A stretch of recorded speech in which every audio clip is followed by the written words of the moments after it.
আসসালামু আলাইকুম, সবাইকে স্বাগতম। প্রিয় শিক্ষার্থী বন্ধুরা, আজকে আমি এই যে আইসিটি বিষয়ের লজিক গেট সম্পর্কিত এখানে একটি লজিক ফাংশন দেয়া আছে।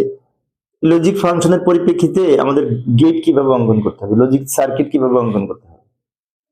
এখানে লক্ষ্য করলে দেখতে পাই এ নটের সাথে সি যোগ হবে, যোগ হয়ে তার উপরে নট যুক্ত হবে, মানে কি এটা দ্বারা একটি নর গেট তৈরি করব।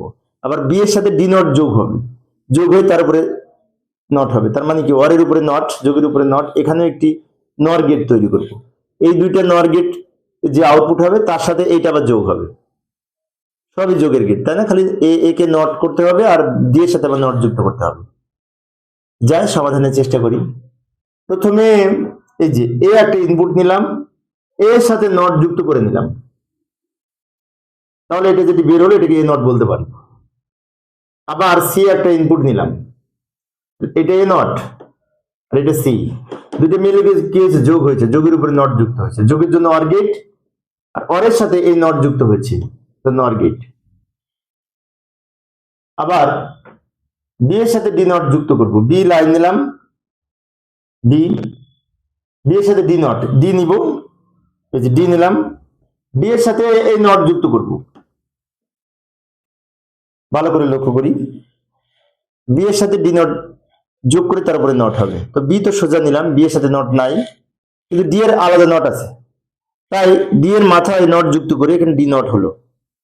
এই দুটো মিলে আবার কিন্তু যোগ হয়েছে, যোগের উপরে নট বসেছে, তো আবার এরকম একটি নর গেট অঙ্কন করবো। যোগের জন্য এই গেট, যোগের উপরে এই যে এই নটটার জন্য এই এই গেট, তাহলে যোগের যোগ করলাম, তার উপরে এই নটটার জন্য নট যুক্ত করলাম। এটার ফলাফল পেয়েছি এটা, এটার ফলাফল পেয়েছি এটা, এই দুইটা মিলে আবার যোগের জন্য অর গেট। কিন্তু অর গেট এত বড় করে অর গেট আঁকলে দেখতে খারাপ লাগবে, আমরা একটা কাজ করি, ছোট করি। এই যে এইখানে অর গেটটা অঙ্কন করলাম, এখানে কিন্তু আর নট যুক্ত হবে না, কারণ কি? কারণ এই প্লাসের উপরে কোনো নট নাই,